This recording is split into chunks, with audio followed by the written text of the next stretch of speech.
இந்திய தண்டனை சட்டம் செக்ஷன் 108.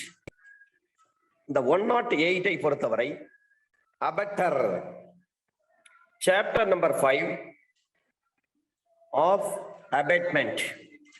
ஒரு குற்றம் நடைபெறுவதற்கு யார் யார் உடந்தையாக இருந்தார்களோ அல்லது இருக்கிறார்களோ அவர்களை பற்றி தான் செக்ஷன் 107 இருந்து சொல்றாங்க. அப்ப 108 பொறுத்தவரை அபட்டர் ஒரு குற்றத்தை செய்வதில் உடந்தையாக இருக்கிறவரோ அல்லது உடந்தை குற்றவாளிக்கு உரிய அதே உட்கருத்தோடு அல்லது அறிவோடு ஒரு குற்றத்தை செய்வதற்கு சட்டப்படி திறனுடையவர் எந்த செயலை செய்தால் அது குற்றமாகுமோ அந்த செயலை செய்ய உடந்தையாய் இருக்கிறவரோ ஒரு குற்றத்தை செய்ய உடந்தையாக இருப்பவர் என்று அர்த்தம். இதுல ரெண்டு விஷயங்கள் சொல்றாங்க. ஒன்று, ஒரு குற்றத்தை செய்வதற்கு உடந்தையாக இருக்கிறவரோ அல்லது உடந்தை குற்றவாளிக்கு உரிய அதே உட்கருத்து இன்டென்ஷன் அந்த அக்காம்ப்ளிஸ் இருப்பாரு, அபட்டர் பண்றாங்கன்னா அந்த உடந்தை குற்றவாளி அவருக்கு இருக்கக்கூடிய அதே உட்கருத்தோடு அல்லது அறிவோடு இன்டென்ஷன் ஆர் நாலேஜ் ஒரு குற்றத்தை செய்வதற்கு சட்டப்படி திறனுடையவர் எந்த செயலை செய்தால் அது குற்றமாகுமோ அந்த செயலை செய்ய உடந்தையாக இருக்கிறவரோ ஒரு குற்றத்தை செய்ய உடந்தையாக இருப்பவர் என்று அர்த்தம். அப்ப இதுல நிறைய விஷயங்களை நாம பார்க்கணும். இதுல எக்ஸ்பிளனேஷன் 1, ஒரு செய்கையை சட்டத்திற்கு மாறாக செய்யாமல் விடுகைக்கு ஒமிஷன். செக்ஷன் 33 இந்தியன் பீனல் கோட்ல நம்ம படிச்சிருக்கிறோம். ஆக்ட் ஆர் ஒமிஷன் என்று படிச்சிருக்கிறோம். ஆக சட்டப்படி செய்ய வேண்டிய ஒரு செயலை செய்யாமல் விடுகைக்கு உடந்தையாக இருந்தால் உடந்தையாய் இருப்பவர் அந்த செயலை செய்யதன் மூலமாக அவர் கட்டுப்பட்டவர் கிடையாது. ஆனாலும் கூட அது ஒரு குற்றமாகலாம். ஒரு கைது செய்ய வேண்டிய போலீஸ் ஆபீசர் ஒரு திருடரை கைது செய்யாமல் விட்டுவிட்டார். அப்படின்னா என்ன அர்த்தம்? அவருக்கு எல்லாமே தெரியும், நாலேஜ் இருக்கிறது, ஆனால் கைது செய்யாம விட்டுட்டார். அப்ப சட்டப்படி செய்ய வேண்டிய ஒரு வேலையை அவர் செய்யாமல் விட்டுட்டார். சட்டத்திற்கு மாறாக செய்யாது விடுகைக்கு உடந்தையாய் இருந்தால் அந்த உடந்தையாய் இருப்பவர் அந்த செய்கையை செய்யத்தான் கட்டுப்பட்டவர். அவர் அந்த செய்கையை செய்ய வேண்டும் என்று சொல்லி தான் கட்டுப்பட்டவர் அல்ல, ஆனாலும் கூட அது ஒரு குற்றமாகலாம். இரண்டாவது எக்ஸ்பிளனேஷன், ஒரு உடந்தை குற்றமாக அமைவதற்கு எந்த செயலுக்கு உடந்தையாக இருக்கப்பட்டதோ அந்த செயல் செய்யப்பட வேண்டும் என்பதோ அல்லது குற்றமாக அமைவதற்கு தேவைப்படும் விளைவு உண்டாக்கப்பட வேண்டும் என்பதோ அவசியம் கிடையாது. ஒரு உடந்தை குற்றமாக அமைந்ததற்கு எந்த செயலுக்கு உடந்தையாக இருக்கப்பட்டதோ அந்த செயல் செய்யப்பட வேண்டும் என்பதோ அல்லது குற்றமாக அமைவதற்கு தேவைப்படும் விளைவு உண்டாக்கப்பட வேண்டும் என்பதோ அவசியம் கிடையாது. 108ல ரெண்டு எக்ஸ்பிளனேஷன் கொடுத்திருக்காங்க. இதை நம்ம இல்லுஸ்ட்ரேஷன்ல பார்த்தாதான் நமக்கு புரியும். எடுத்துக்காட்டை பொறுத்தவரை எடுத்துக்காட்டை படிப்பதன் வாயிலாகத்தான் நமக்கு பல விஷயங்கள் புரிய வரும். சி என்பவரை கொலை செய்யும்படி பி என்பவரை ஏ என்பவர் தூண்டுகிறார். ஏ சொல்றார் பி கிட்ட, நீ போயிட்டு சிய கொலை பண்ணிடு. அவ்வாறு செய்ய பி மறுக்கிறார். ஏ சொல்றார் பி கிட்ட, நீ போயிட்டு சிய கொலை பண்ணுங்க. உடனே அதுக்கு பி சொல்றார், நான் எல்லாம் வந்து சிய கொலை பண்ண மாட்டேன் அப்படின்னு பி மறுக்கிறார். அப்ப கொலை செய்ய பிக்கு ஏ உடந்தை குற்றவாளி ஆகிறார்.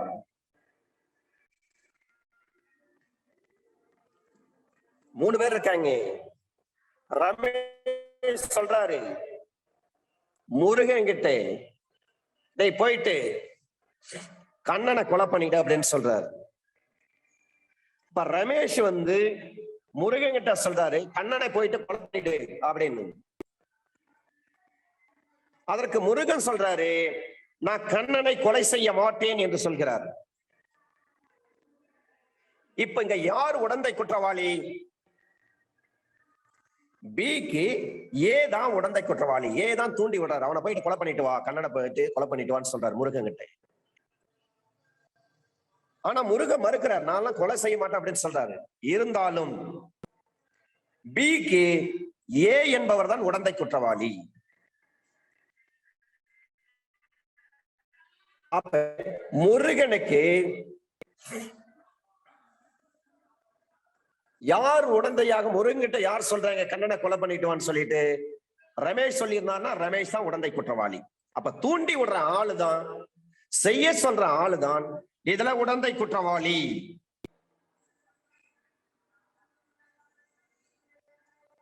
ஏ சொல்றாரு பி கிட்ட சிய கொலை பண்ணிட்டு வாங்கன்னு சொல்றாரு.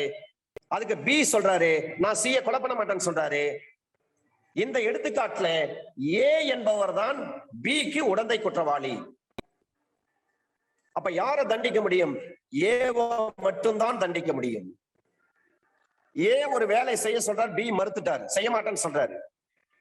அப்ப உடந்தை குற்றவாளி ஏ தான். இரண்டாவது எடுத்துக்காட்டு, ஒரு டி என்பவரை கொலை செய்யும்படி பி என்பவரை ஏ தூண்டுகிறார். ஏ சொல்றாரு பி கிட்ட சொல்றாரு நீங்க போயிட்டு டியை கொலை பண்ணுங்கன்னு சொல்றாரு. அந்த தூண்டுதலை தொடர்ந்து பி என்பவர் டி என்பவரை கத்தியால் குத்துறார். அந்த காயத்தில் இருந்து டி வந்து குணமடைஞ்சிட்டார். கொலை செய்ய பியை தூண்டிய குற்றத்தை ஏ செய்கிறார். ஏ சொல்றாரு பி கிட்ட நீ போயிட்டு டியை கொலை பண்ணிட்டோன்னு சொல்றாரு. உடனே பி போறாரு, டியினுடைய வயிற்றுல கத்தியால குத்துறாரு. காயம்பட்ட குத்துப்பட்ட அந்த டி என்பவர் குணமடைஞ்சிட்டாரு, இறந்து போகல. அப்ப கொலை செய்ய பியை தூண்டிய குற்றத்தை ஏ செய்கிறார். ஏ தான் தூண்டி விட்டார், பி கிட்ட கத்தியை கொடுத்து அல்லது சொல்றாரு, வாயால சொல்றாரு நீ போயிட்டு டியை கொண்டுட்டு வா அப்படின்னு சொல்றாரு. வேற வழி இல்ல, பி நேரா போறாரு, டிய கத்தியால குத்துறாரு. ஆனா டி இறந்து போகல, குணமடைஞ்சிட்டாரு. அப்ப 307ல கேஸ் போடுவாங்க. இதுல யார் உடந்தை குற்றவாளி? ஏ என்பவர் தான் உடந்தை குற்றவாளி. ஏ சொல்லிதானே பி போயிட்டு கத்தியால குத்துனாரு. அப்ப ஏ என்பவர் தான் உடந்தை குற்றவாளி. எக்ஸ்பிளனேஷன் 3ல இந்த ரெண்டு எடுத்துக்காட்டும் எக்ஸ்பிளனேஷன் 1க்கும் எக்ஸ்பிளனேஷன் 2க்கான எடுத்துக்காட்டு. முதல் எடுத்துக்காட்டு என்ன சொல்றாரு? ஏ சொல்றாரு பி கிட்ட சிய போய் கொலை பண்ணிட்டோன்னு சொல்றாரு. அதுக்கு பி சொல்றாரு நான் கொலை செய்ய மாட்டேன்னு சொல்றாரு. அப்ப இதுல யார் வந்து உடந்தை குற்றவாளி என்று சொன்னால் ஏ மட்டும்தான் உடந்தை குற்றவாளி. ஏ வந்து பிக்கு உடந்தை குற்றவாளி.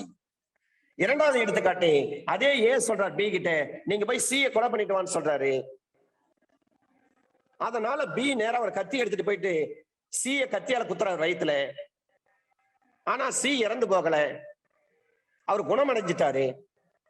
அப்ப யார் இந்த கொலையை செய்ய பியை தூண்டி விட்டாரோ அந்த ஏ தான் இதற்கு உடந்தை குற்றவாளி. ஏ என்பவர் பிக்கு உடந்தை குற்றவாளி. பியை தூண்டிய குற்றத்தை ஏ செய்கிறார்.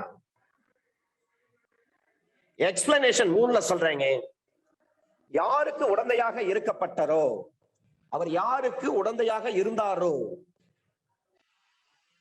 அவர் சட்டத்தின்படி குற்றம் ஒன்றை செய்யும் திறனுடையவராக இருக்க வேண்டும். சவுண்ட் ஸ்டேட் ஆஃப் மைண்டா இருக்கணும். எவருக்கு உடந்தையாக இருக்கப்பட்டாரோ அவர் சட்டத்தின்படி ஒரு குற்றம் ஒன்றை செய்யும் திறனுடையராக இருக்க வேண்டும் என்பதோ அல்லது உடந்தையாக இருப்பதற்குள்ள அதே குற்ற எண்ணத்தையோ அல்லது அறிவையோ கொண்டிருக்க வேண்டும் என்ற அவசியம் கிடையாது. 3 விஷயத்த சொல்றாங்க எக்ஸ்பிளனேஷன் 3ல. யாருக்கு உடந்தையாக இருக்கப்பட்டாரோ அவர் சட்டத்தின்படி ஒரு குற்றம் ஒன்றை செய்யும் திறனுடையவராக இருக்க வேண்டும் என்ற அவசியம் கிடையாது. அல்லது உடந்தையாக இருப்பவருக்குள்ளே அதே குற்ற எண்ணத்தையோ அல்லது அறிவையோ கொண்டிருக்க வேண்டும் என்ற அவசியம் கிடையாது. அப்ப யார் யாரெல்லாம் வருவாங்க? இதுல ஒரு கேள்வி. எக்ஸ்பிளனேஷன் 3ல 4 எடுத்துக்காட்டுகள். இந்த எடுத்துக்காட்டுகள்ல இருந்தா சார் எக்ஸாம்ல கொஸ்டின் கேட்கறாங்க. ஒரு செய்கையை ஒரு குழந்தையோ பித்து பிடித்தவரோ செய்வதற்கு ஏ என்பவர் குற்ற எண்ணத்துடன் உடந்தையா இருக்கிறார். ஒரு குழந்தை கிட்ட பாய்சனை கொடுத்து இத அம்மா கிட்ட கொடுங்கம்மா, அம்மாவை குடிக்க வச்சிருங்கம்மா அப்படின்னு சொல்றாங்க. அந்த குழந்தை எடுத்துட்டு போயிட்டு அம்மாவுக்கு ஊட்டி விடுறாங்க. அப்ப அந்த குழந்தை தப்பு பண்றாங்கன்னா அர்த்தமா? கிடையாது. ஒரு செய்கையை ஒரு குழந்தையோ அல்லது பித்து பிடித்தவரோ செய்வதற்கு ஏ என்பவர் ஒரு குற்ற எண்ணத்தோடு உடந்தையாக இருக்கிறார். அந்த செய்கையின் தன்மையோ குற்றம் ஒன்றை செய்யும் திறனுடைய ஒருவரால் ஏவுக்குள்ள அதே உட்கருத்தோடு செய்யப்பட்டால் ஒரு குற்றமாகும். இங்கு அந்த செய்கை செய்யப்பட்டாலும் செய்யப்படாவிட்டாலும் ஏ குற்றம் ஒன்றுக்கு உடந்தையாக இருக்கும் குற்றத்தை செய்கிறார். ஒரு மனநிலை சரியில்லாத ஒரு நபர்கிட்ட ஒரு குற்றத்தை செய்வதற்கு அல்லது ஒரு குழந்தையிடம் ஒரு குற்றத்தை செய்வதற்கு ஏ என்பவர் ஒரு குற்ற எண்ணத்தோடு உடந்தையா இருக்கிறார். இந்த குழந்தைகிட்ட கொடுத்து ஒரு வெடிகுண்டை வச்சு வெடிக்க வச்சுட்டா எந்த பிரச்சனையும் கிடையாது. ஆனா வெடிகுண்டு வெடிக்கணும், ஒரு குற்ற செயல் நடக்கணும்ன்ற ஒரு குற்ற எண்ணத்தோடு ஏ என்பவர் ஒரு குழந்தையோ அல்லது ஒரு பித்து பிடித்த ஒரு நபரையோ தூண்டி விடுகிறார். அந்த எண்ணத்தோடு இருக்கிறார். அந்த செய்கையின் தன்மையோ குற்றம் ஒன்றை செய்யும் திறனுடைய ஒருவரால் ஏவுக்குள்ள அதே உட்கருத்தோடு செய்யப்பட்டால் ஒரு குற்றமாகும். ஏ என்ன நினைக்கிறாரோ அதே சிந்தனையோடு ஒரு குற்றத்தை செய்ய தகுதியுடைய ஒரு நபர்னா குழந்தையா இருக்க வேண்டிய அவசியம் கிடையாது, பித்து பிடித்திருக்க வேண்டிய அவசியம் கிடையாது. ஒரு ப்ரூடென்ஷியல் பர்சன், ஒரு நார்மலான ஒரு மனிதர், சவுண்ட் ஸ்டேட் ஆஃப் மைண்ட்ல இருக்கிறவர் செய்தால் என்ன குற்றமோ அதே அளவுக்கு உட்கருத்தோடு செய்யப்பட்டால் அது குற்றம். ஆனால் இங்கு அந்த செய்கை செய்யப்பட்டாலும் செய்யப்படாவிட்டாலும் ஏ குற்றம் ஒன்றுக்கு உடந்தையாக இருக்கும் குற்றத்தை செய்கிறார். முதல் பாயிண்ட் எடுத்துக்காட்டுல என்ன சொல்றாங்க? ஒரு செய்கையை ஒரு குழந்தையோ ஒரு பித்து பிடித்தவரோ செய்வதற்கு ஏ என்பவர் ஒரு குற்ற எண்ணத்தோடு உடந்தையா இருக்கிறார். அந்த செய்கையின் தன்மையோ குற்றம் ஒன்றை செய்யும் திறனுடைய ஒருவரால் ஏவுக்குள்ள அதே உட்கருத்தோடு செய்யப்பட்டால் ஒரு குற்றமாகும். ஏ என்ன நினைக்கிறாரு? அதே மாதிரி இன்னொரு ஏ மாதிரி இருக்கக்கூடிய நல்ல சவுண்ட் ஸ்டேட் ஆஃப் மைண்ட் உள்ள ஒரு ஆள் செய்யறாரு, அப்ப அது குற்றம். ஆனா ஒரு குழந்தையோ ஒரு பித்து பிடித்தவரால் செய்யறாங்க, ஏவால் தூண்டப்பட்டு செய்கின்ற பொழுது அந்த குழந்தையும் தண்டிக்க முடியாது, பித்து பிடித்தவனும் தண்டிக்க முடியாது. ஆனா அந்த குற்றம் நடைபெறுவதற்கு உடந்தையாக இருந்த குற்றத்திற்காக ஏ என்பவரை தண்டிக்க முடியும். அப்ப அந்த செயல் நடந்தாலும் பரவாயில்ல, நடக்காவிட்டாலும் பரவாயில்லை, தூண்டி விட்ட ஏ அபார்ட்மெண்ட்ல வந்துருவாரு. ஒரு பித்து பிடிச்சவங்கிட்ட ஒரு பாம்பு கொடுக்குறாங்க கையில, இத போயிட்டு அந்த இடத்துல போட்டுட்டு போப்பா அப்படின்னு சொல்றாங்க. அந்த பித்து நிலையில் இருக்கக்கூடிய இன்சர்ன் பர்சன் அந்த பாம்பை வெடிக்க செய்தாலும் சரி, செய்யாவிட்டாலும் சரி, அல்லது ஒரு மைனரா இருக்கக்கூடிய குழந்தையா இருக்கக்கூடிய அந்த குழந்தை ஒரு விஷயத்தை செய்தாலும் சரி, செய்யாவிட்டாலும் சரி, இதை தூண்டிவிட்ட ஏ என்பவர் அந்த உடந்தையாக இருக்கிறார் என்று சொல்லி அவருக்கு தண்டிக்க முடியும். இரண்டாவது எடுத்துக்காட்டு, ஒரு எஸ் என்பவரை கொலை செய்யும் உட்கருத்தோடு ஏ என்பவர் எஸ்ஸின் மரணத்தை விளைவிக்கிற ஒரு செயலை செய்யும்படி 7 வயதுக்கு உட்பட்ட பி என்னும் ஒரு குழந்தையை தூண்டுறாங்க. இந்த உடமையின் விளைவாக ஏ இல்லாத போது பி என்பவர் இந்த செய்கையை செய்து அதன் மூலமாக எஸ்ஸின் மரணத்தை விளைவிக்கிறார். ஒரு குழந்தை கிட்ட போயிட்டு எஸ் என்பவரை கொலை செய்யும் உட்கருத்தோடு ஏ என்ன பண்றாரு? அந்த குழந்தை கிட்ட தூண்டுறாரு. அந்த எஸ்ஸுக்கு மரணம் விளைவிக்கிற ஒரு செயலை செய்யும்படி 7 வயசுக்கு உட்பட்ட ஒரு குழந்தையை தூண்டி விடுறாரு. இது அப்பா இருக்கிறாரு, இதுதான் துப்பாக்கி, இந்த இடத்த அப்பாவை நோக்கி சுடு அப்படின்னு சொல்லி தூண்டி விடுறாரு. அந்த குழந்தை அப்போதைக்கு அந்த துப்பாக்கி எடுத்து அப்பாவை நோக்கி அந்த ட்ரிகர் கார்டை வந்து அழுத்தலை, அந்த விசையை தொடவே இல்லை. அப்ப 7 வயதுக்குட்பட்ட ஒரு குழந்தை அந்த உடந்தையின் விளைவாக சொல்லி கொடுத்துட்டு போயிட்டாரு, அந்த இடத்துல இல்லை.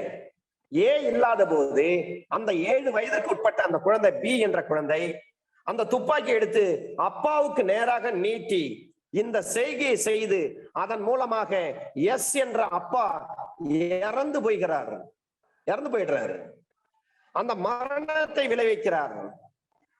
இங்கே பி என்பவர் சட்டத்தின்படி எந்த ஒரு குற்றம் ஒன்றையும் செய்யும் திறனற்றவராக இருந்தாலும், பி சட்டத்தின்படி குற்றம் ஒன்றை செய்யும் திறனுடையராக இருந்து கொலை செய்தவர் போன்றே தண்டனைக்கு உள்ளாகிறார். எனவே அவர் மரண தண்டனைக்கு உள்ளாகிறார். ஒரு குழந்தைகிட்ட ஒரு துப்பாக்கி வாங்கிட்டு வந்து கொடுத்து அப்பாவை நோக்கி சுடுங்கன்னு சொல்றாங்க. அந்த குழந்தைக்கு வயசு 7 வயது. நாம் ஏற்கனவே பார்த்திருக்கிறோம், 7 வயதுக்கு உட்பட்ட ஒரு குழந்தை செய்யக்கூடிய குற்றம் கிடையாது. Nothing is an offense which is done by a person who is being the age of 7 years. நாம ஏற்கனவே பார்த்திருக்கிறோம், செக்ஷன் 82 ஐபிசில அதை பற்றி தெளிவாக பார்த்திருக்கிறோம். இந்த நேரத்துல என்ற ஒரு ஆள் வராரு, ஒரு துப்பாக்கி எடுத்துட்டு வராரு, குழந்தை கையில கொடுக்கிறாரு, இதை நோக்கி இப்படிதான் அழுத்தி சுடணும், அப்பாவை நோக்கி சுடுன்னு சொல்றாரு. அந்த குழந்தை அப்போதைக்கு செய்யல, அந்த வீட்டை விட்டு தூரமா போயிட்டாரு. அதன் பிறகு அந்த குழந்தை தன்னுடைய அப்பாவை பார்த்து அந்த துப்பாக்கியால சுடுது, அப்பா இறந்து போயிடுறாரு. இப்ப யாரை வந்து நம்ம குற்றவாளியாக ஆக்க முடியும்?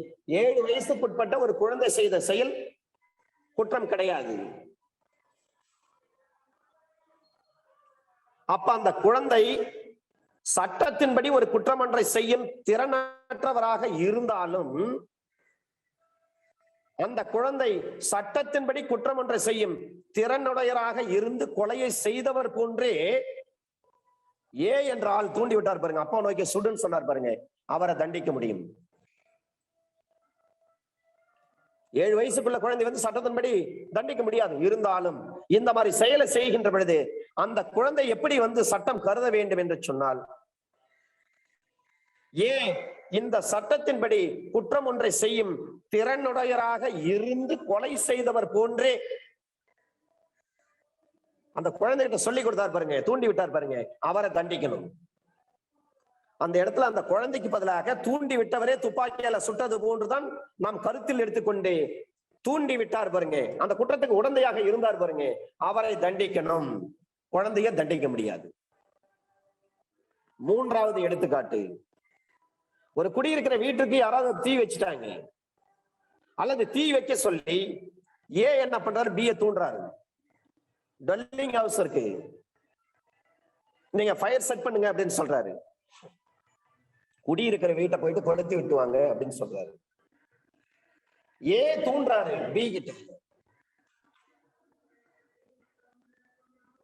பி வந்து பைத்தியமா இருக்கிறாரு, அவருக்கு என்ன செய்யணும் அவருக்கே தெரியாது.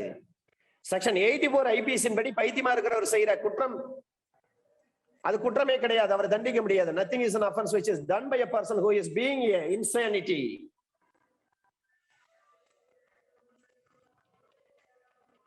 சொல்றார், பி என்ற ஒரு பைத்தியத்தை கொடுத்து ஒரு தீப்பெட்டியை கொடுத்து அந்த வீட்டை கொளுத்து என்று தூண்டி விடுகிறார், குடியிருக்க வீட்டை.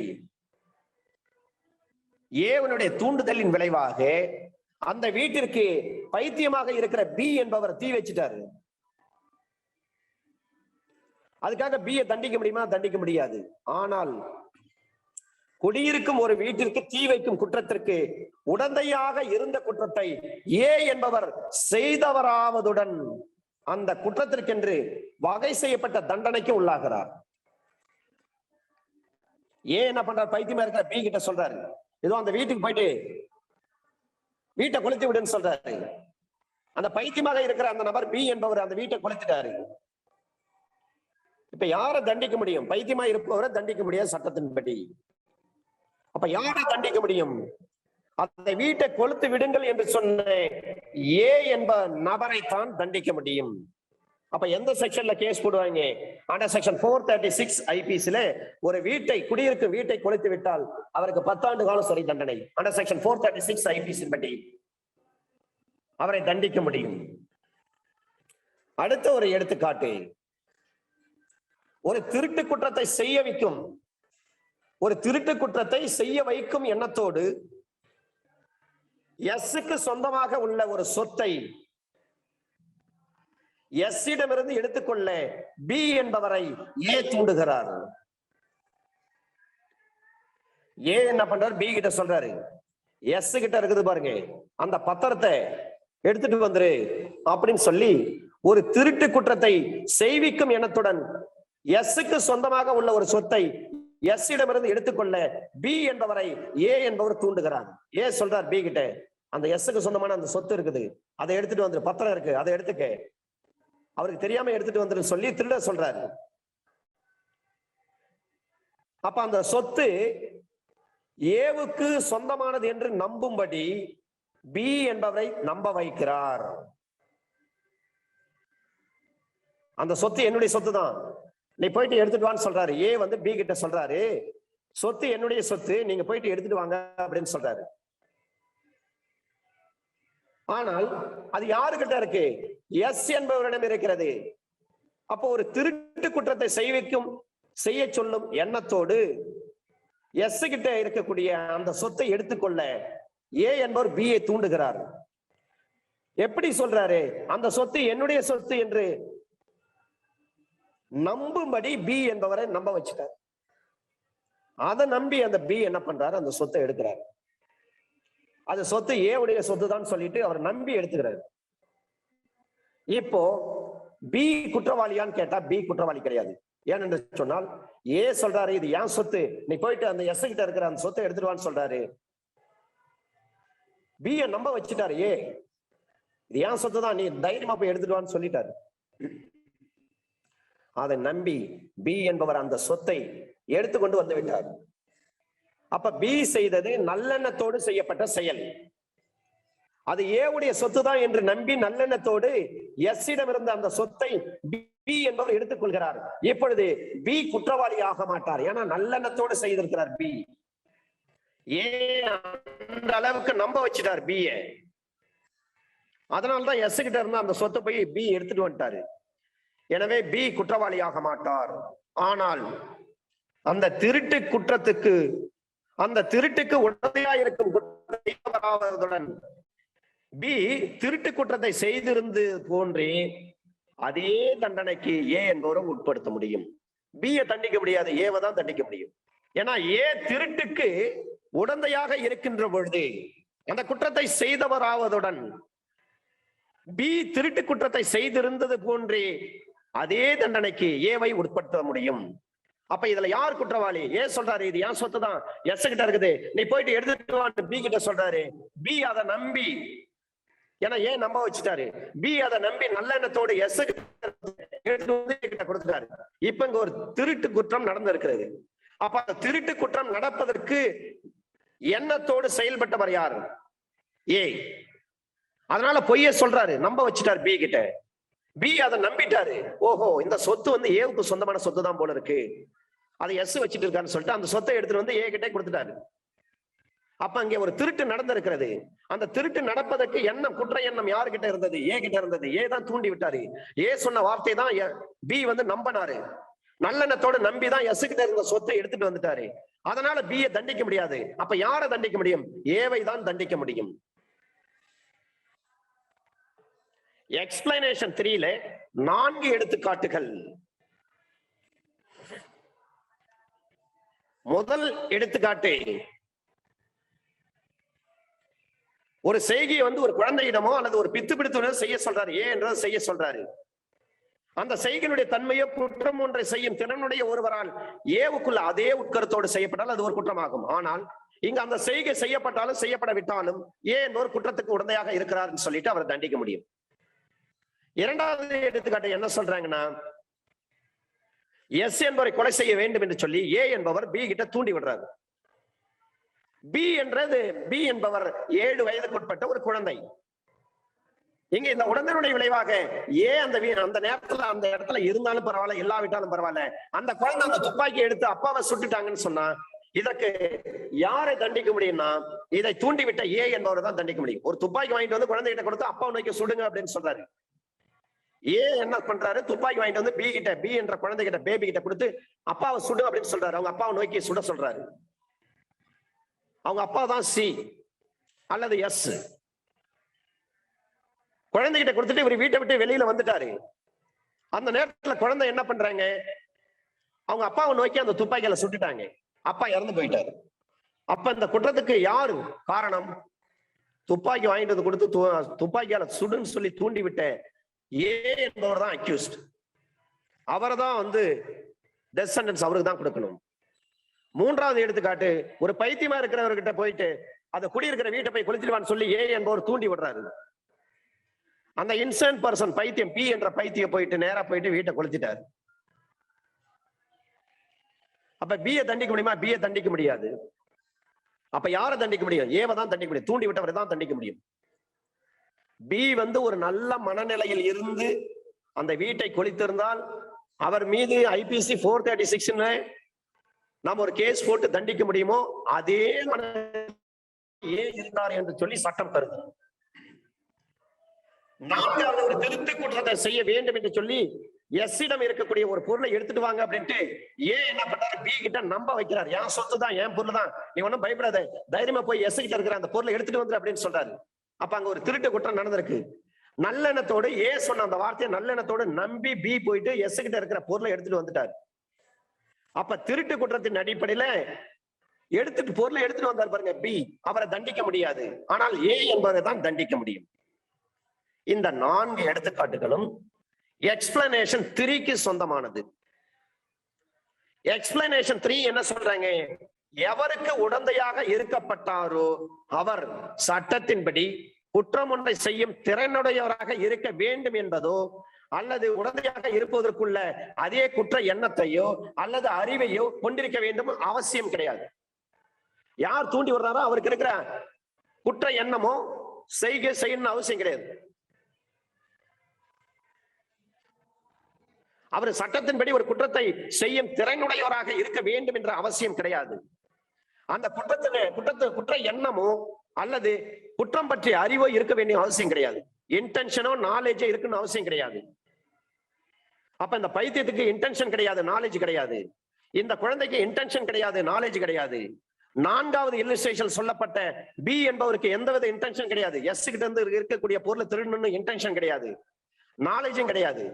ஏ சொல்றாரு என் பொருள் தான், நீ போய் தைரியமா எடுத்துருவான், இது உண்மையிலே என்னுடைய பொருள் தான் சொல்லி நம்ப வச்சுட்டாரு. அதனால நல்லெண்ணத்தின் அடிப்படையில பி போயிட்டு அந்த பொருளை எஸ் இடம் இருந்து எடுத்துட்டு வந்துட்டாரு. அப்ப இங்க நாலேஜ் இருக்க வேண்டிய அவசியம் கிடையாது, இன்டென்ஷன் இருக்க வேண்டிய அவசியம் கிடையாது, சட்டத்தின்படி ஒரு குற்றம் ஒன்றை செய்யும் திறனுடையவராக இருக்க வேண்டும் என்ற அவசியம் கிடையாது.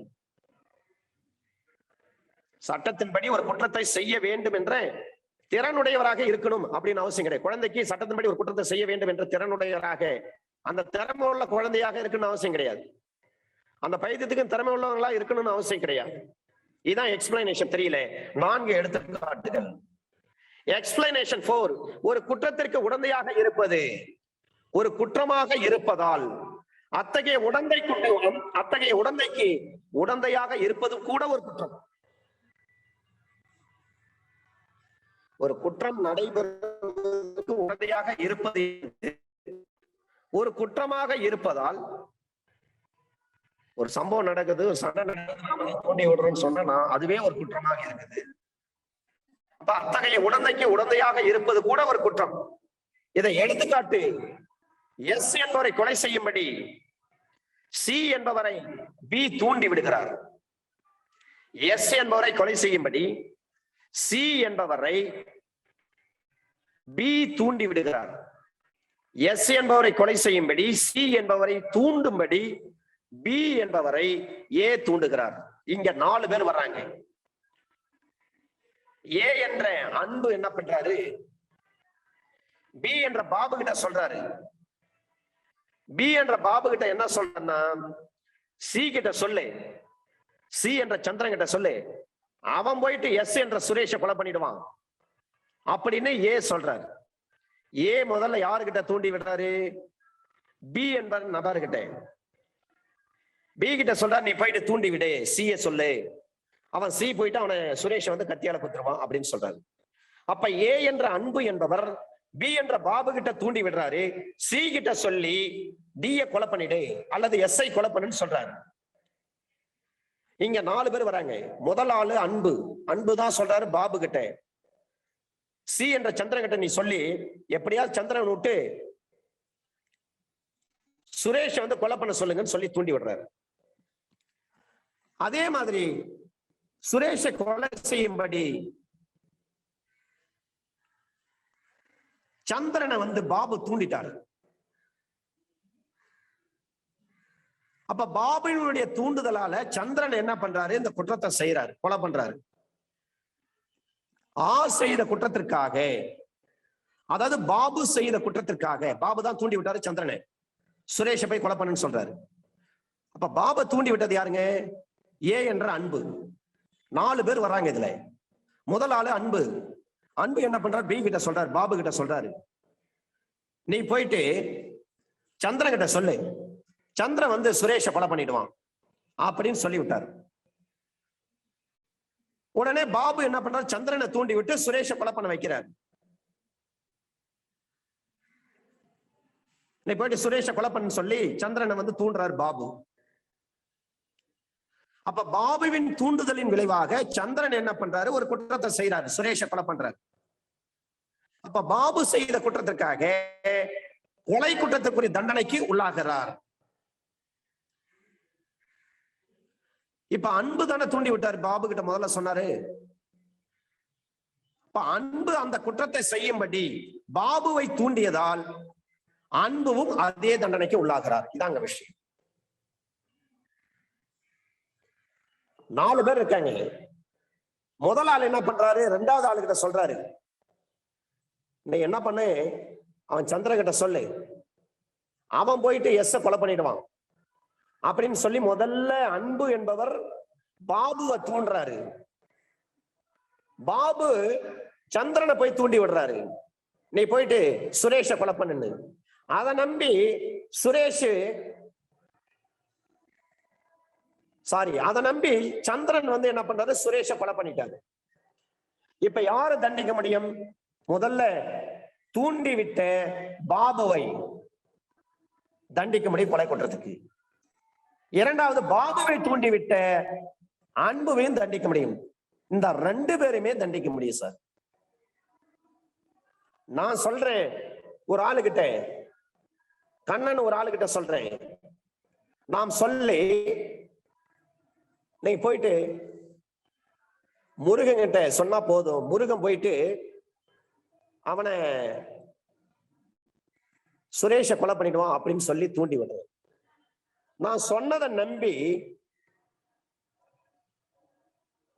அந்த பாபு போயிட்டு சந்திரன் கிட்ட சொல்றாரு, நீ போயிட்டு கத்தியால போயிட்டு குத்துரு, சுரேஷை குத்துரு, அவனை கொண்டுடு அப்படின்னு சொல்றாரு. அதை நம்பி சுரேஷ் போய் அதை நம்பி சந்திரன் போயிட்டு சுரேஷை கொண்டுடுறாரு.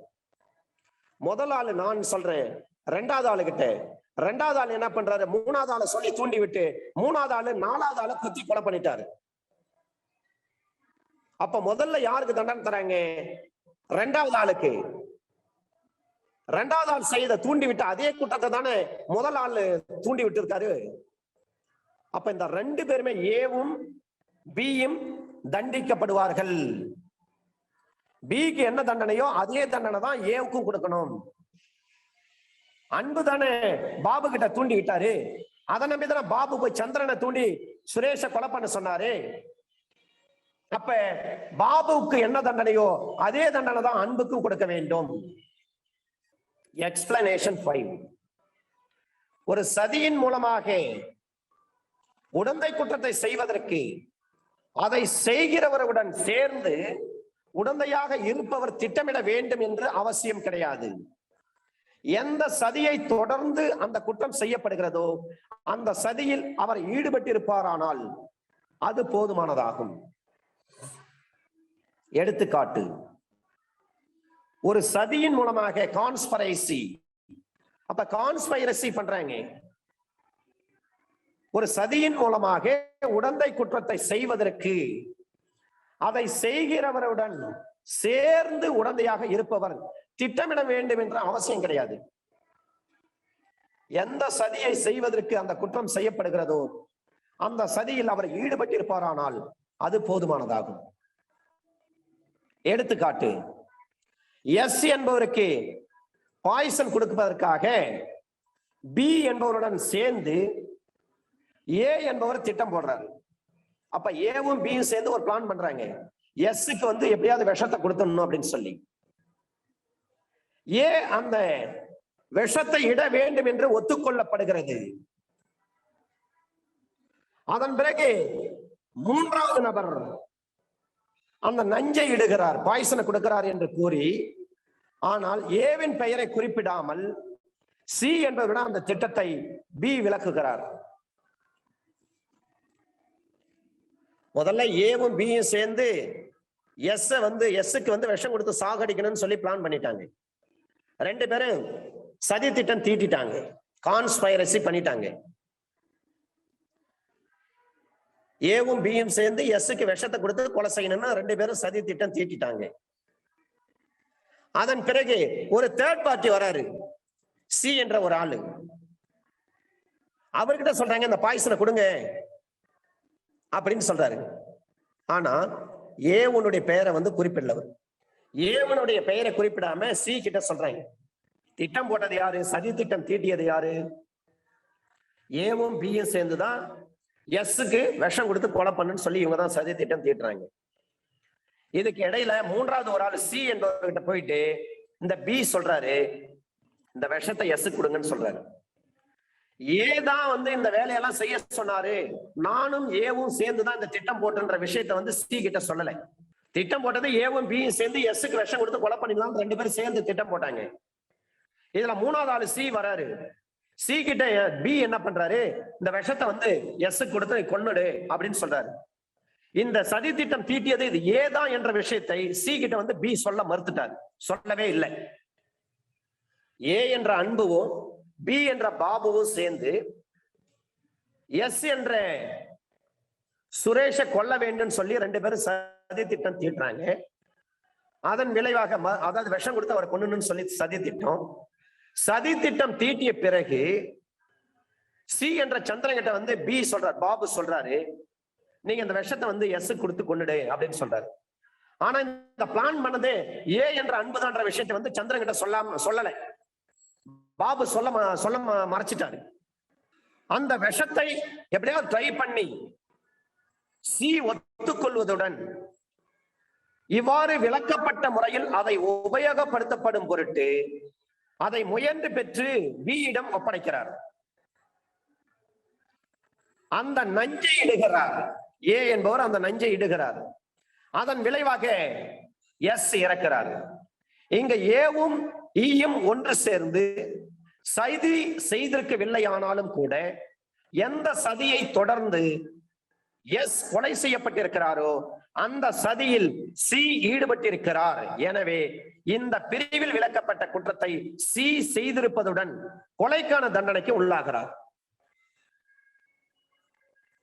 ஏவும் பியும் அன்பும் பாபுவும் ஒரு சதி திட்டம் தீட்டி சுரேஷ் என்ற எஸ் வந்து கொலை பண்றதுக்கு, அதுவும் பாய்சன் கொடுத்து கொலை பண்றதுன்னு சொல்லி பிளான் பண்ணிட்டாங்க. பிளான் பண்ண பிறகு மூன்றாவது ஒரு ஆள் வராரு, சந்திரன் ஒரு ஆளு. சந்திரன் கிட்ட என்ன பண்றாரு, பாபு பேசுறாரு, இந்த மாதிரி இந்த பாய்சனை வந்து அந்த சுரேஷ் கொடுத்து அவனை கொல்லணும் அப்படின்னு சொல்றாரு, கொலை பண்ணணும்னு சொல்றாரு. ஆனா பாபு சுரேஷ் கிட்ட சொல்றப்ப இதுக்கெல்லாம் திட்டம் தீட்டி கொடுத்தவர் அன்புதான் சொல்ல மறைச்சிட்டாரு. உடனே சந்திரன் என்ன பண்றாரு, விஷத்தை கொண்டு போயிட்டு சுரேஷ் கொடுக்கிறாரு. அதனால சுரேஷ் விஷம் சாப்பிட்டதுனால இறந்து போயிட்டாரு. இப்ப யார் யார் குற்றவாளிகள்? இந்த வழக்கில் யார் யார் குற்றவாளிகள்? சதி திட்டம் தீட்டிய அன்பும் குற்றவாளி தான். அந்த பாபு போய் சந்திரன் கிட்ட தூண்டி விட்டார் பாருங்க, அன்பு பேரை சொல்ல மறைச்சிட்டாரு. பாபுவும் குற்றவாளி தான். இதை செய்த இந்த பாய்சனை கொண்டு போய் சுரேஷுக்கு கொடுத்தார் பாருங்க, சந்திரனும் குற்றவாளி தான்.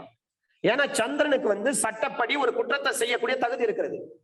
அவர் மேஜரா இருக்கிறாரு, அவர் சவுண்ட் ஸ்டேட் ஆஃப் மைண்டா இருக்காரு, பித்து நிலை கிடையாது அவருக்கு, அவர் குழந்தையும் கிடையாது. அப்ப இந்த விஷத்தை கொடுத்தா ஒரு ஆள் செத்து போயிடுவாங்கன்னு தெரியும் சந்திரனுக்கு. அப்ப சந்திரனுக்கு என்ன தண்டனை? மரண தண்டனை. அதே தண்டனை தான் பாபுவுக்கும் கொடுக்கணும், அன்புக்கும் கொடுக்கணும். அண்டர் செக்ஷன் 108 கேபிட்டல் ஏ, இந்தியாவுக்கு வெளியில் செய்யப்பட்ட குற்றங்களுக்கு இந்தியாவில் உடந்தையாக இருப்பது. இந்தியாவில் உட்கார்ந்துட்டு சொல்லுவாரு, நீங்க இங்கிலாந்துல போயிட்டு ஒரு வெடிகுண்டு வைங்கன்னு சொல்லுவார், ஒரு ஆளை தூண்டி விடுவார். இப்ப கோவா இருக்கு, எடுத்துக்காட்டே சொல்றாங்க. இந்தியாவில் செய்யப்பட்டால் ஒரு குற்றமாகும் செய்கை எதையேனும் இந்தியாவுக்கு வெளியில் செய்வதற்கு இந்தியாவில் உடந்தையாக இருக்கிற ஒருவர் இந்த சட்டத்தின் பொருளின்படி குற்றம் ஒன்றுக்கு உடந்தையாக இருக்கிறார். கோவாவில் பி என்பவரை, கோவாவில் ஒரு ஃபாரினர் இருக்காரு, அந்த ஃபாரினரை கோவாவில் ஒரு கொலையை செய்யும்படி இந்தியாவில் உள்ள ஏ என்பவர் தூண்டுகிறார். நீங்க இங்க ஒரு கொஸ்டின் கேட்கணும், சார் கோவா இந்தியாவுடைய ஒரு பகுதி தானே, இங்க என்ன கோவான்ற இல்லுஸ்ட்ரேஷன் கொடுத்திருக்காங்க அப்படின்னு கேள்வி. இந்த சட்டம் 1860 எழுதப்பட்ட சட்டம். 1860 எழுதப்பட்ட பொழுது கோவா என்பது போர்ச்சுகீசியர்களுடைய கண்ட்ரோல்ல இருந்தது. போர்ச்சுகல் நாட்டை சேர்ந்தவர்கள் தான் கோவாவை பிடிச்சிருந்தாங்க. புதுச்சேரியை பிரெஞ்சுக்காரங்க பிடிச்சிருந்தாங்க. அதே போல கோவாவை போர்ச்சுகல் நாட்டை சேர்ந்தவர்கள் போர்ச்சுகீசியர்கள் பிடித்திருந்தாங்க. அவங்க கண்ட்ரோல்ல இருந்து கோவா சுதந்திரத்துக்கு பிறகுதான் கோவா இந்தியாவோட இணைஞ்சது ஒரு மாநிலமாக. அதனாலதான் கோவாவை இல்லுஸ்ட்ரேஷனா வச்சிருக்காரு லார்ட் மெக்காலே. கோவாவில் பி என்ற ஒரு ஃபாரினர் இருக்காரு. அப்ப கோவாவில் இருக்கிற ஒரு ஃபாரினரே ஒரு கொலையை செய்யும்படி இந்தியாவில் இருக்கிற ஏ என்பவர் என்ன பண்றாரு, தூண்டி விடுறாரு. போன் மூலமா சொல்றாரு, அங்க ஒரு ஆள் இருக்கான் இங்கிலாந்துல, இந்தியாவில் இருந்துட்டு இங்கிலாந்துல ஒருத்தர்கிட்ட சொல்றாரு, இங்கிலாந்துல இருக்கிற பி என்பவரை நீ கொலை பண்ணி ஆகணும், அவனை மர்டர் பண்ணுங்க அப்படின்னு சொல்லி இந்தியாவில உட்கார்ந்துட்டு இருந்து அன்பு என்பவர் இந்தியாவில இருக்காரு, பாபு இங்கிலாந்துல இருக்கிறாரு. அன்பு போன் மூலமா சொல்றாரு பாபு கிட்ட, இங்கிலாந்தில் இருக்கக்கூடிய பாபு கிட்ட சொல்றாரு, அங்க சார்லஸ் ஒரு ஆள் இருக்காரு இங்கிலாந்துல, லண்டன்ல இருக்காரு, அந்த ஆளை போயிட்டு மர்டர் பண்ணிட்டு வான்னு சொல்லிட்டு இந்தியாவில இருந்து போன் மூலமா லண்டன்ல இருக்கிற பாபு கிட்ட சொல்றாரு. அதை நம்பி லண்டன்ல இருக்கிற பாபு லண்டன்ல இருக்கக்கூடிய ஒரு சார்லஸ போயிட்டு கொலை பண்றாரு. இப்ப யார் யாரை தண்டிக்க முடியும்? இந்தியாவில இருந்துட்டு போன் மூலமா டைரக்ஷன் கொடுத்தாரு இல்லைங்களா, சதி திட்டம் தீட்டி தூண்டி விட்டார் பாருங்க, அந்த அன்புவையும் தண்டிக்க முடியும். அவர் பேச்சை கேட்டுட்டு பாபு போயிட்டு லண்டன்ல இருந்த சார்லஸ கொலை பண்ணார் பாருங்க, பாபுவையும் தண்டிக்க முடியும். இதுல சொல்லப்பட்ட வார்த்தை என்னன்னா, இந்தியாவில செய்யப்பட்டா அது ஒரு குற்றம், அதே மாதிரி அதே குற்றத்தை இந்தியாவுக்கு வெளியிலே செய்திருந்தாலும், ஒரு குற்றம் நடைபெறுவதற்கு உடந்தையாக இருந்திருந்தாலும் அதுவும் குற்றம். இந்தியாவில் உட்காந்துட்டு என்ன பண்ணுவாரு, நீங்க அமெரிக்காவில வெடிகுண்டு வைங்க, அமெரிக்க தூதரகத்துக்கு வெடிகுண்டு வைங்க, அமெரிக்காவில் இருக்கக்கூடிய பென்டகனுக்கு வெடிகுண்டு வைங்கன்னு சொல்லிட்டு இந்தியாவில் இருக்கிற ஒரு நபர் அமெரிக்காவில் இருக்கிற ஒரு நபர்கிட்ட சொல்லி தூண்டி விடுறாரு. அதன் அடிப்படையில் அமெரிக்காவில் இருக்கிறவர் போயிட்டு அமெரிக்க பாதுகாப்பு அமைச்சகம் இருக்கக்கூடிய பென்டகன்ல போயிட்டு வெடிகுண்டு வச்சுட்டார். வெடிகுண்டு இந்தியாவில வச்சு வெடிக்க வச்சாலும் அரசுக்கு எதிரான குற்றம், அதை போல அமெரிக்காவில் செய்தாலும் அதுவும் குற்றம் தான். அப்ப யாரை தண்டிக்க முடியும்? இந்தியாவில இருந்து யார் தூண்டி விட்டாரோ அவரையும் தண்டிக்க முடியும். அண்டர் செக்ஷன் 108 கேபிட்டல் ஏ படி. அண்டர் செக்ஷன் 109 மிக முக்கியமானது, உடந்தையாக இருக்கப்பட்ட செய்கை பின் விளைவுகளை அதனுடைய பின் விளைவாக செய்யப்பட்டாலும் அதன் தண்டனைக்கு வெளிப்படையான வகைமுறை செய்யப்படாமல் இருந்தாலும் உடந்தைக்கு தண்டனை. உடந்தையாக இருக்கப்பட்ட செய்கை பின் விளைவாக செய்யப்பட்டாலும் அதன் தண்டனைக்கு வெளிப்படையான வகைமுறை செய்யப்படாத இருந்தாலும் பரவாயில்லை, அதுக்கு குற்ற உடந்தையாக இருந்தன்னு சொல்லிட்டு உங்களை தண்டிக்க முடியும். Punishment of abetment if the act abetted is committed in consequence and where no express provisions is made for its punishment. குற்றத்திற்கு உடந்தையாக இருக்கிறவர் எந்த குற்றத்திற்கு உடந்தையாக இருந்தாரோ அந்த செய்கை உடந்தையின் விளைவாக பின் விளைவாக செய்யப்படுகின்ற பொழுது அத்தகைய உடந்தை குற்றத்திற்கான தண்டனைக்கு இந்த சட்டத்தால் வெளிப்படையாக வகைமுறைகள் செய்யப்படாமல் இருக்கும் பட்சத்தில் அந்த குற்றத்திற்கு வகை செய்யப்பட்ட தண்டனையை விதித்து தண்டிக்கணும். இதுக்குன்னு தனியா ஒரு பனிஷ்மெண்ட் இல்லைன்னாலும் பரவாயில்லை, கான்ஸ்பிரசி பண்ணிட்டீங்கன்னா அதுக்கான என்ன தண்டனை சொல்லியிருக்காங்களோ அதே தண்டனை வச்சுதான் தண்டிக்க முடியும். இதற்கு ஒரு விளக்கம், எக்ஸ்பிளனேஷன் சொல்லியிருக்காங்க. ஒரு செய்கை அல்லது குற்றத்தூண்டுதலின் பின்விளைவாக செய்யப்படுகின்ற பொழுது அல்லது ஒரு சதியை தொடர்ந்து அல்லது உடந்தையாக அமைகிற உதவியுடன் செய்யப்படும் போது அது உடந்தையின் பின்விளைவாக செய்யப்படுவதாகவே சொல்லப்படும். இதற்கு எடுத்துக்காட்டு படிச்சாதான் சார் புரியும். ஒரு பப்ளிக் சர்வெண்ட் இருக்காரு, அந்த பப்ளிக் சர்வெண்ட் அவருடைய வேலையை செய்யறாரு, டியூட்டியை டிஸ்சார்ஜ் பண்றாரு. ஒரு பொது ஊழியரான பி என்பவர் தன்னுடைய அலுவல் முறைகள் கடமைகளை செய்வதில் ஏ என்பவருக்கு ஏதாவது ஒரு சலுகை காட்டுவதற்கு சான்றானமாக சன்மானமாக அனுகூலமாக அவருக்கு ஏ லஞ்சம் தர முயற்சி பண்றார்.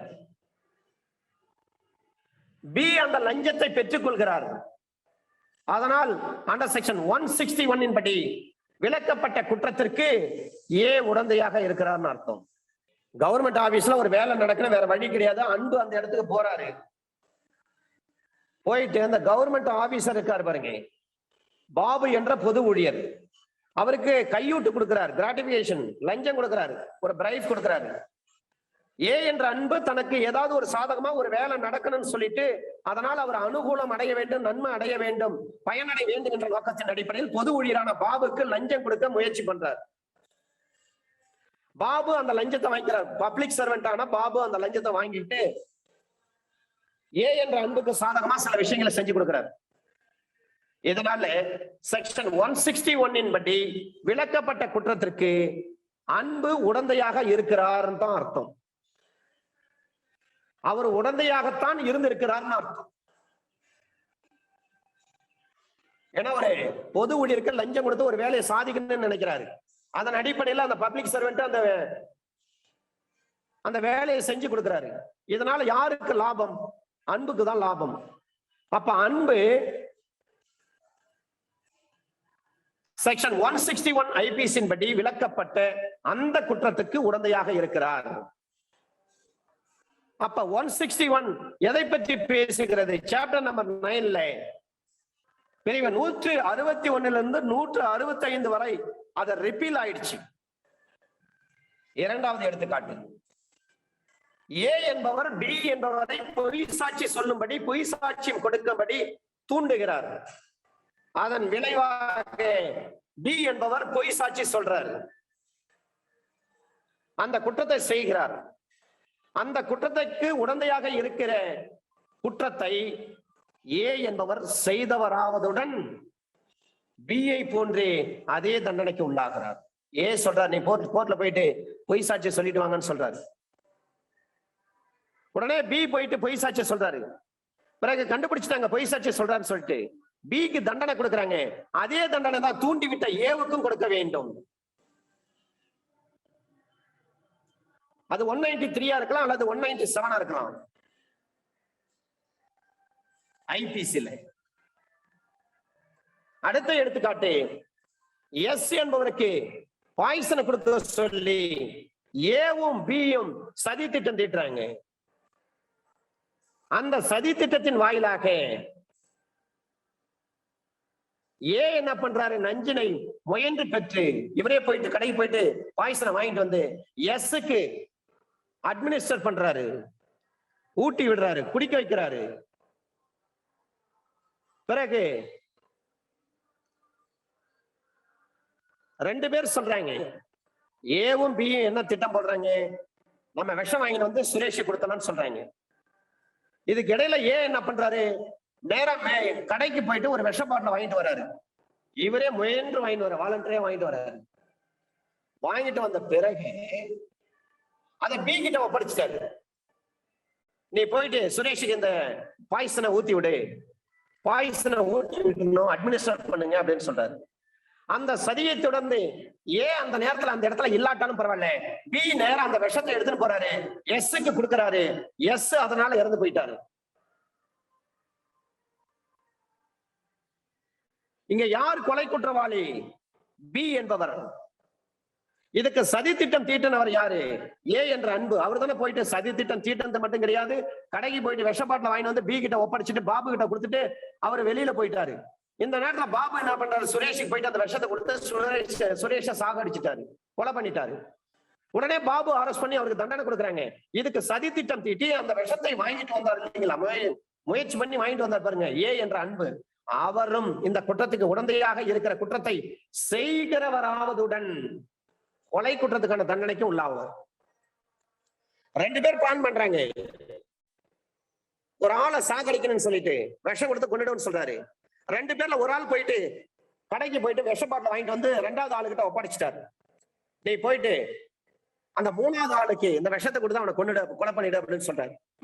இந்த நேரத்துல பாட்டில விஷ பாட்டில ஒப்படைச்சிட்டு அந்த ஃபர்ஸ்ட் நபர் அந்த இடத்துல இல்ல, அவர் எங்க வெளியில போயிட்டாரு. உடனே 2வது நபர் நேரா அந்த விஷத்தை எடுத்துட்டு போயிட்டு 3வது நபரை கொடுத்து 3வது நபர் செத்து போயிட்டாரு. 3வது நபரை கொலை பண்ணிட்டாரு. இப்ப 2வது நபருக்கு கொலை குற்றத்துக்கான தண்டனை வழங்கப்படும். அதே தண்டனை தான் விஷத்தை வாங்கிட்டு வந்த சதி திட்டம் தீட்டிய செய்ய சொன்ன தூண்டி விட்டு அந்த முதல் ஆள் இருக்கார் பாருங்க, அவரையும் தண்டிக்க முடியும். இதத்தான் சொல்றாங்க எக்ஸ்பிளனேஷன்ல,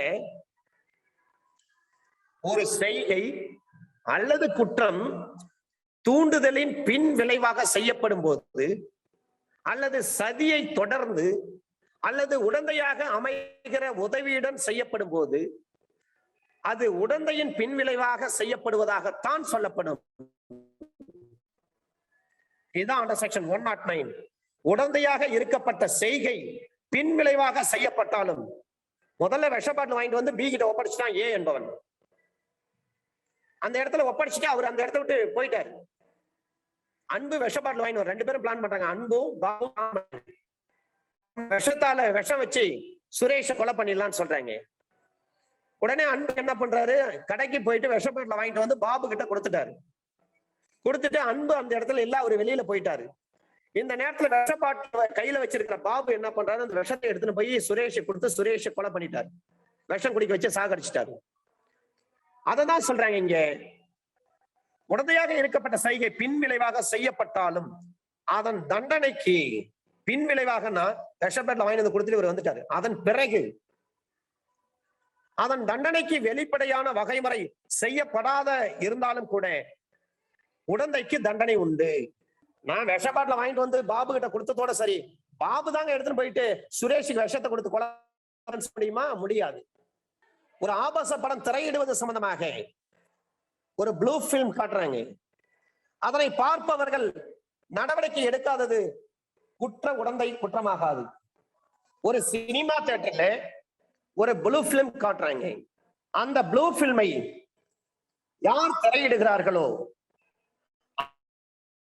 அது சம்பந்தமாக அந்த திரைப்படத்தை பார்க்க வந்திருக்காங்க பாருங்க, டிக்கெட் எடுத்துட்டு தான் வராங்க. 10 ரூபாய் டிக்கெட். சினிமா தியேட்டர்ல 10 ரூபாய் டிக்கெட் வாங்கிட்டு வந்து உள்ள படம் பாக்குறாங்க. அங்க எக்ஸிபிஷன் பண்றது, காட்சிப்படுத்துவது ஒரு ப்ளூ பிலிம், ஒரு ஆபாச படம். ஆபாச படம் பார்த்ததுக்காக டிக்கெட் வாங்கிட்டு வந்து படம் பார்த்தாங்களே, அவங்களை எல்லாம் தண்டிக்க முடியுமானா தண்டிக்க முடியாது. அப்ப முதன்மை ஆபாச படம் திரையிடுவது சம்பந்தமாக அதனை பார்ப்பவர்கள் மீது நடவடிக்கை எடுக்காதது உடந்தை குற்றமாகாது. சார், நாங்கதான் ஆபாச படம் காட்டுறோம், அந்த படத்தை வந்து பாக்குறவனு குற்றவாளி தானே அப்படின்னு சொல்லி ஒரு டிஃபென்ஸ் எடுத்தாங்க இந்த கேஸ்ல. அது குற்றம் கிடையாது. 1991 கிரிமினல் லா ஜர்னல், பேஜ் நம்பர் 189. நாங்க படம் காட்டுறோம் சொன்னா ஒரு ஆபாசமான படம் காட்டுறோம்னு சொன்னா நாங்க குற்றம் பண்ணி இருக்கிறோம், குற்றத்துக்கு உடந்தையா இருக்கிறோம். அதை பார்க்க வரவனும் குற்றவாளி தானே, அந்த குற்றத்துக்கு அவங்களும் தானே உடந்தையா இருக்கிறாங்க அப்படின்னு சொல்லிட்டு படம் பார்க்க வந்தவர்கள் மீது நடவடிக்கை எடுக்க முடியுமானா முடியாது.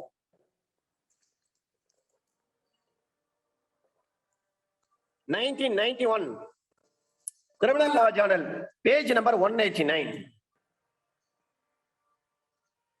ஒரு முதன்மை உடந்தை குற்றவாளி விடுதலை செய்யப்பட்டிருக்கின்ற பொழுது உடந்தை குற்றம் இல்லாது போகும். இவர் தான் சதி திட்டம் தீட்டியதுல பிரைம் பர்சன், பிரைம் அக்யூஸ்ட். அந்த நபரே விடுதலை பண்ணிட்டாங்கன்னா உடந்தை குற்றமே இல்லாமல் போயிடும். 1969 MLJ criminal, page number 842.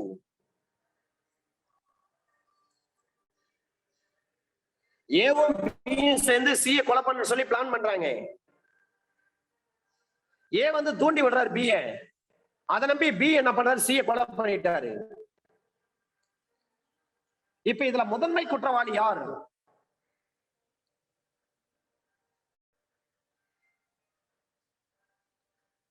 இந்த சதி திட்டம் தீட்டி தூண்டி விட்டார் பாருங்க, அவரை தான் முதல்ல கொண்டு வருவாங்க.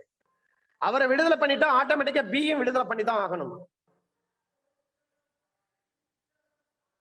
ஏன்னா ரெண்டு பேரும் இவர் தான் அவரை தூண்டி விட்டு அதன் விளைவா தான் கொலை பண்ணான்னு சொல்றாங்க. அதான் சார்ஜ். சார்ஜ் ப்ரூவ் ஆகலாம், ஆட்டோமேட்டிக்கா அக்யூஸ் விடுதலை தான். அப்ப முதன்மை உடந்தை குற்றவாளி விடுதலை செய்யப்பட்டிருக்கின்ற பொழுது உடந்தை குற்றம் இல்லாமல் போகும். 1969 MLJ criminal, page number 842.